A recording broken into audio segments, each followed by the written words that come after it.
Tonight, in our coverage, sources reveal the United Arab Emirates is pressuring the Trump administration to block Egypt's Gaza plan. Assalamu alaikum and good evening. This is Muslim News Canada on Muslim Network TV. I'm Elia Batul. Another set of human remains found at the Prairie Green landfill in Manitoba have been identified as Indigenous woman Mercedes Migrant. The 26-year-old woman was one of the 4 victims of serial killer Jeremy Skibicki. Migrant's remains were found in February. Earlier this month, the remains of Morgan Harris were also identified. Both women were from Long Plain First Nation.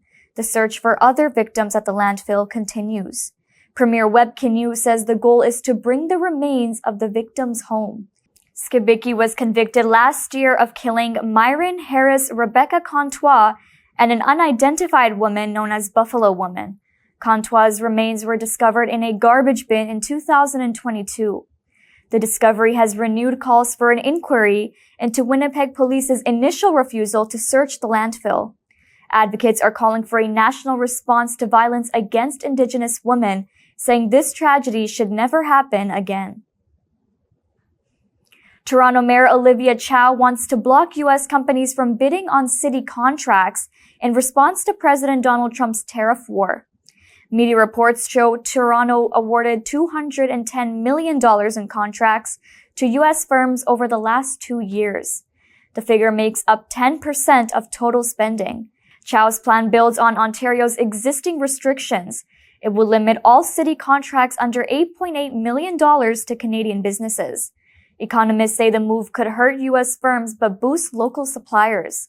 They are suggesting that instead of an outright ban, the city could block U.S. bids when necessary. The proposal heads to the Executive Committee this week and City Council next week. If approved, it could reshape Toronto's procurement and escalate trade tensions.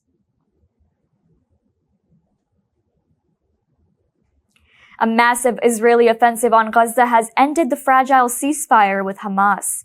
The attacks have killed at least 404 Palestinians and injured 562. Many of them children. The surprise attack struck multiple areas, including Gaza City, Khan Yunis, and Rafah, catching residents off guard as they awoke to the sound of relentless bombardment.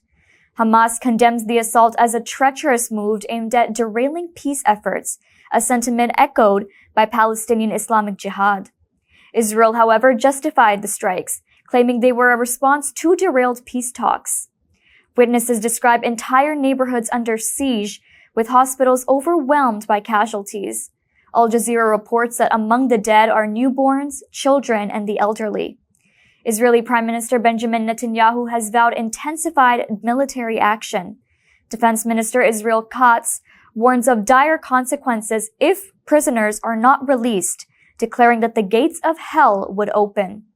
Analysts suggest Israel has been planning to resume hostilities despite ceasefire negotiations.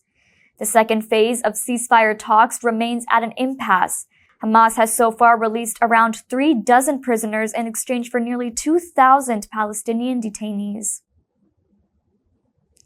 A report by the Middle East Eye outlet says the United Arab Emirates is lobbying the Trump administration to derail Egypt's post-war plan for Gaza. The plan has Arab League backing.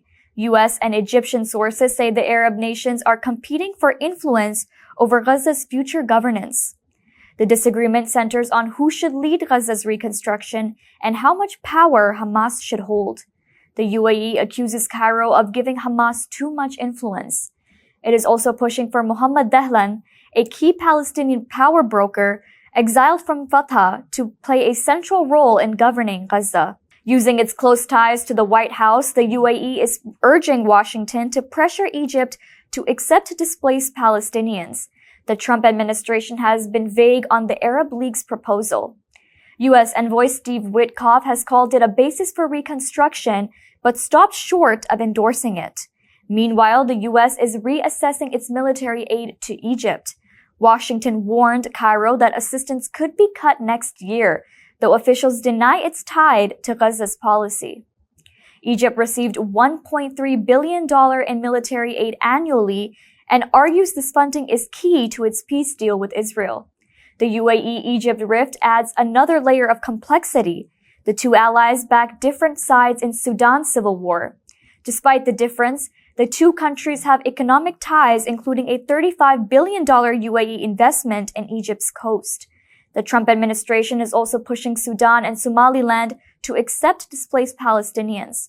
Trump initially supported forced displacement, but walked back after a private discussion with Jordan's King Abdullah II. The White House says it did not break the law while deporting hundreds of alleged gang members despite a judge's temporary halt. Over the weekend, 238 Venezuelan gang members and 23 MS-13 members were flown to an El Salvador prison. Some were deported under a wartime law last used in World War II. The White House claims the ruling came too late, as deportation flights had already left. However, reports suggest some flights departed after the ruling. Rights groups, including Amnesty International and American Civil Liberties Union, argue the deportations violate due process. They say Trump misused the Alien Enemies Act, a law meant for war and invasions, to speed up removals. Trump's border chief, Tom Homan, defends the move, calling the deportees terrorists and public safety threats. El Salvador has received $6 million to take the gang members. President Nayib Bukele mocked the court order, saying, "Oopsie, too late." The Sudanese army has intensified its siege on the rapid support forces at the presidential palace in Khartoum. For the first time since the war began in April 2023, the military's armored corps had joined forces with units at the General Command headquarters. Army spokesperson Nabil Abdullah has confirmed troops have taken control of Al-Shab Teaching Hospital, pushing out RSF fighters. The advance has secured key southern entry points into central Khartoum, tightening the military's grip on the palace. For months, RSF forces blockaded the army's armored corps, cutting off supplies. In September last year, the army launched a major offensive and was able to regain control. Now, the RSF is encircled, though it still controls parts of eastern and southern Khartoum. RSF leader Mohammed Hamdan Dagalo, known as Hemedti, vows his forces will not surrender. Despite his claim, the group's control is shrinking as the army gains grounds across Sudan. In almost 2 years of war, more than 20,000 civilians have been killed. 14 million people have been displaced. Cypriot authorities have recovered 7 bodies after a migrant boat capsized in the Mediterranean Sea, approximately 55 kilometers southeast of the island. A large-scale search and rescue operation continues as several people remain missing. 2 survivors were rescued from international waters. One of them reports that the boat has departed from Tartus, Syria, carrying around 20 Syrian migrants. The Eastern Mediterranean remains a perilous route for those fleeing conflict and hardship in the Middle East. United Nations data shows at least 125 migrants died in this region last year, though the actual toll may be higher. The European Union border agency Frontex has noted a rise in irregular crossings in the area, despite an overall decline in migration to Europe. Cyprus, historically a key transit point, has tightened policies to curb arrivals. However, Cypriot officials say now more Syrians are opting to return home than seek asylum, following the overthrow of former Syrian President Bashar al-Assad. That's all from our Toronto studios. Thank you for watching Muslim News Canada. We are a community channel dedicated to bringing you stories you can trust. Please like, share, and subscribe to our content. You can also comment to let us know what you think of our coverage. You can donate now by visiting muslimnetwork.tv/donate. For more content, keep watching Muslim Network TV.